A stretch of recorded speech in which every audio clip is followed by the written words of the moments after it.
En parlant très vulgairement, c'était un peu l'habit et le couteau en 1989. C'était, trouver 6 copains, qui, vous donnent un coup de main pour monter ça et puis, d'année en année, ça s'est professionnalisé. Les équipes, elles travaillent, pratiquement 24 heures sur 24. On dort sur place, on mange sur place, on vit sur place.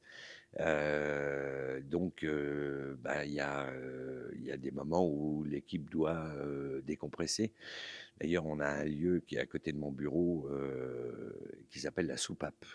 C'est-à-dire que c'est un lieu où on vient décompresser, boire une bière, boire un café, s'asseoir, pleurer, rire. Il y a effectivement beaucoup de fêtes et même parmi les pilotes, on a un camping où il y a pratiquement 800, pilotes et équipages. Je peux vous dire que certains soirs, les Polonais ou les pilotes des Pays-Bas, quand ils font des fêtes, c'est du sérieux. Mais bien entendu, ils arrêtent de boire 8 heures avant de voler. Ou alors, ils vont pas voler le lendemain matin, plus exactement. Puisqu'on parle de fête, c'était Ah, le meilleur moment, c'est le jour, ça a commencé un peu bizarrement, c'est le jour, où on a décidé de mettre sur la piste à Chambly les ballons en ligne.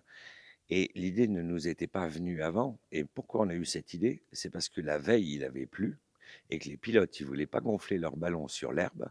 Donc j'ai dit, bah, on n'a qu'à les mettre sur la piste principale, comme ça ils vont pas mouiller leur truc.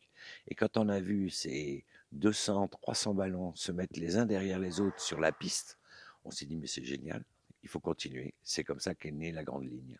Le pire, oui, c'est quand un ballon se met dans une ligne de haute tension, qu'un pilote fait cramer son enveloppe dans un champ. C'est quand deux ballons se touchent un peu fort. Les pires moments, c'est le pilote qui vient, qui a fait 15 000 km en avion et puis son ballon n'est pas arrivé. Surtout, ce qui est le pire, c'est la dernière semaine de préparation. Là, il y a eu des années où il pleuvait. Alors ça, c'est terrible, parce que faire ça sous la pluie. Il y a même eu des années où il faisait très froid. On était en permanence avec des bonnets et puis des doudounes. Cette année, c'est tout l'inverse. On pourrait pratiquement faire un camp de naturistes parce qu'il fait tellement chaud. Alors, l'anecdote, bah, maintenant, je peux la raconter puisque le 28 juillet 1989, j'ai dit à Aline Dufour, qui est devenue mon épouse, je crois que je vous aime. Et voilà, et on ne s'est jamais quitté. Mais tout le monde avait parié que ça ne fonctionnerait pas comme quoi. Il y a plein de gens qui se sont rencontrés sur le mondial. Il y en a même le directeur des vols, un jour où il pleuvait. C'est toujours le même directeur des vols. Il était avec sa compagne. Et ils ont fait un enfant qui est né 9 mois plus tard et qui est maintenant chef du scoring, c'est-à-dire qui s'occupe des compétitions. Vous voyez, tout peut se passer sur un mondial. Ah, les plus rigolos, c'est à l'époque où on avait la vieille tour de contrôle avant qu'elle soit refaite. Et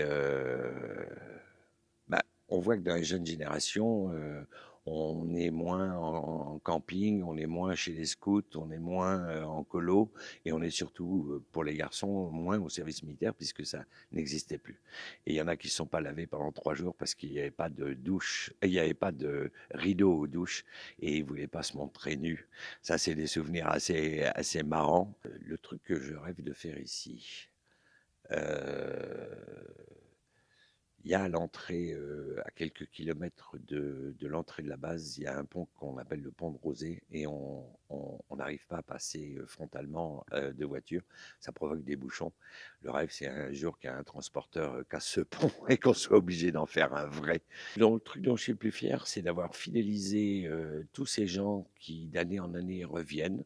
Parfois, se marient, vont faire des enfants et reviennent avec leurs enfants 20 ans plus tard. Ça, c'est une chose dont je suis très fier et puis honnêtement, la chose dont je suis le plus fier, c'est que ça existe encore. Retrouvez tout France Bleu sur francebleu.fr.